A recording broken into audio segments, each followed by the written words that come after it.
Ako hindi ko alam eh. Sorry. Bakit hindi Yeah. kayo magkasundo? Manang open book yung sa amin na hindi kami close, hindi kami magkasundo Oo, noon. nandun ako noon. Kung ikaw ang nasa pwesto, kaya mo bang piliin ang tama kung kapatid mo ang masisira?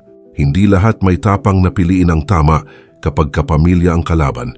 Hindi lahat ang may lakas ng loob na harapin ang bigat ng prinsipyo.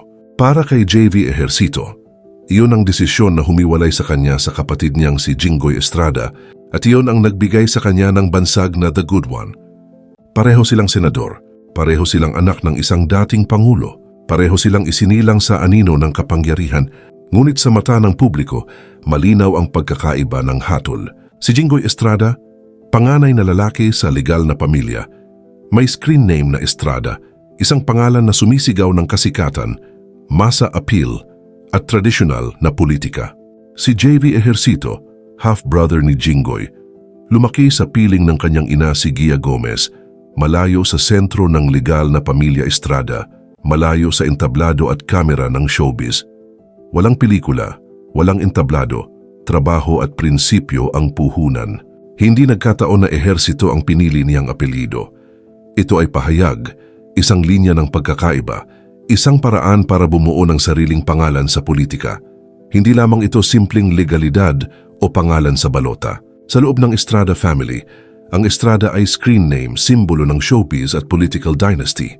Ngunit si JV ay hindi pumasok sa pelikula, hindi humarap sa kamera, hindi umaasa sa kasikatan ng apelyido para makuha ang boto ng masa. Ang Ejercito ang tunay na apelyido ng kanilang ama, Jose Marcelo Ejercito. Sa pagpili nito, ipinakita ni JV ang dalawang bagay. Una, independence sa political dynasty at pangalawa, integridad at prinsipyo bago pangalan o kasikatan. Pero bago po ang lahat, baka pwedeng palike muna ang video na ito. Isang simpleng click lang, pero malaking tulong yan sa aming mga content creators para makagawa pa ng mga kwentong gaya nito. Maraming salamat po. Noong 2019, pinayagan siyang gamitin ang Estrada bilang alias sa kanyang Certificate of Candidacy para sa Senado upang hindi siya malimitahan sa name recall kumpara kay Jinggoy. Ngunit kahit may permiso, pinili ni JV na manatili sa Ejercito hindi para magpalit ng pangalan, kundi para ipakita na ang prinsipyo at gawa ang mas mahalaga kaysa pangalan at kasikatan. Bago pa man pumasok sa Senado, si JV ay may sariling landas. Lumaki sa Xavier School, nagtapos sa Political Science sa De La Salle University.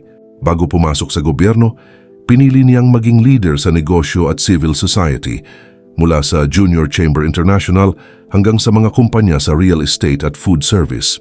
Ang focus niya ay integridad, serbisyo at aksyon.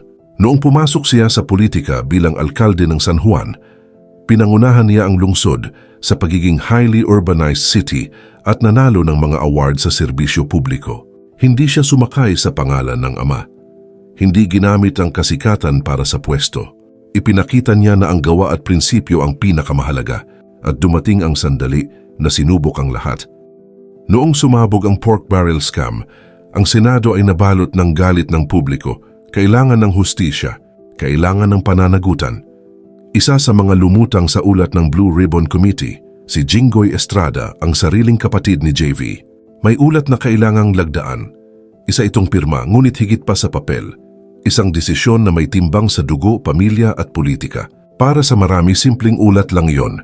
Para kay JV, iyon ay linyang hindi pwedeng balikan. Pinirmahan niya ito. Ang desisyon ni JV ay country first, family second. Ang prinsipyo ay unahin sa personal na relasyon.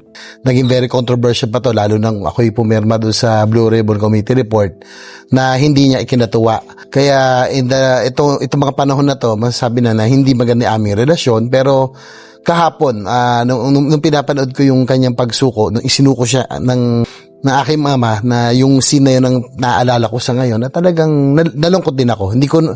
Pero hindi ko expected na ganon yung mararamdaman ko, no? Akala ko siguro dahil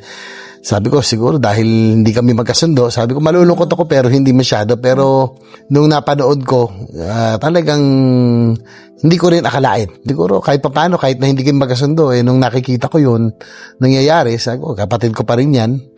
Para sa kapatid, ito ay pagtataksil. At mula noon, hindi na lamang simpleng di pagkakaunawaan ang nangyari. Ito ay tahimik na digmaan, isang laban ng moral duty laban sa dugo, isang laban ng konsensya laban sa pangalan. Ngunit hindi rito nagtatapos ang kwento.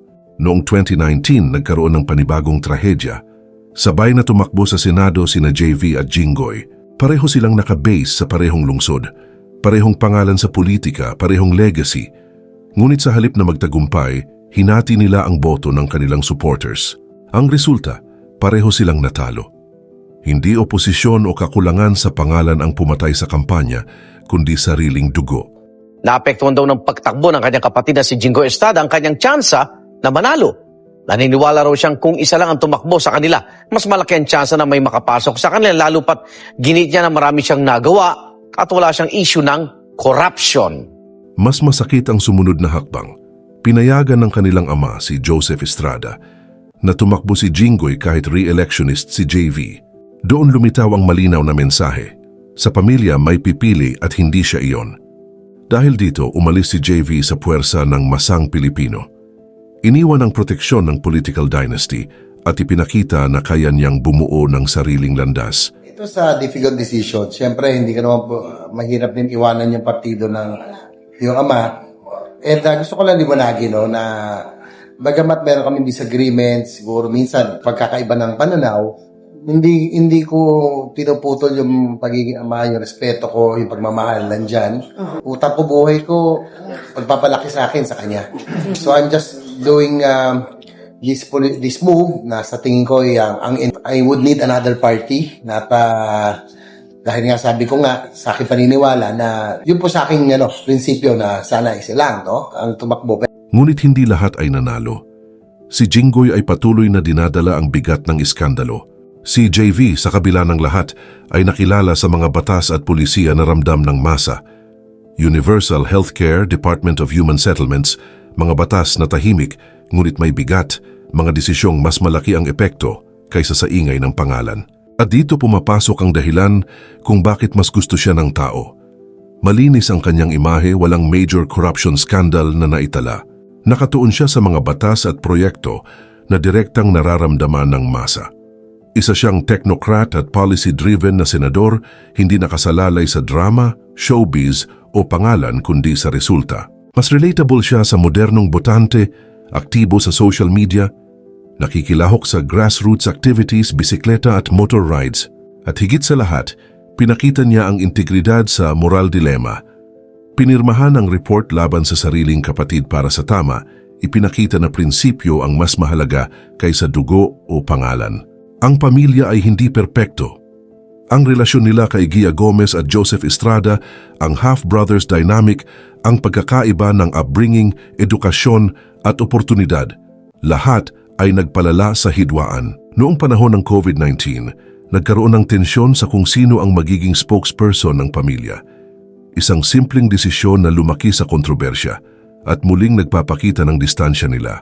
Ngayon muling nahaharap ang dalawa sa Senado sa parehong issue. Flood control funds at budget insertions, isang bagong kontrobersyal na investigasyon.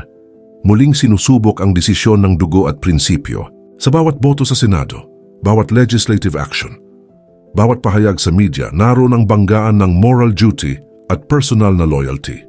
Ang mga proyektong dapat maglingkod sa publiko ay naging entablado ng tensyon sa pamilya. Si JV Ejercito ay nananatiling technocrat, isang mambabatas na nakatutok sa gawa at pulisiya. Hindi sa pangalan, hindi sa kasikatan, kundi sa kung paano nararamdaman ng tao ang kanyang desisyon. Si Jinggoy Estrada sa kabilang banda ay paulit-ulit nadadawit sa iskandalo. At sa kabila ng masa appeal, patuloy na hinahabol ng imahe ng korupsyon. Ngunit ang kwento ay higit pa sa politika.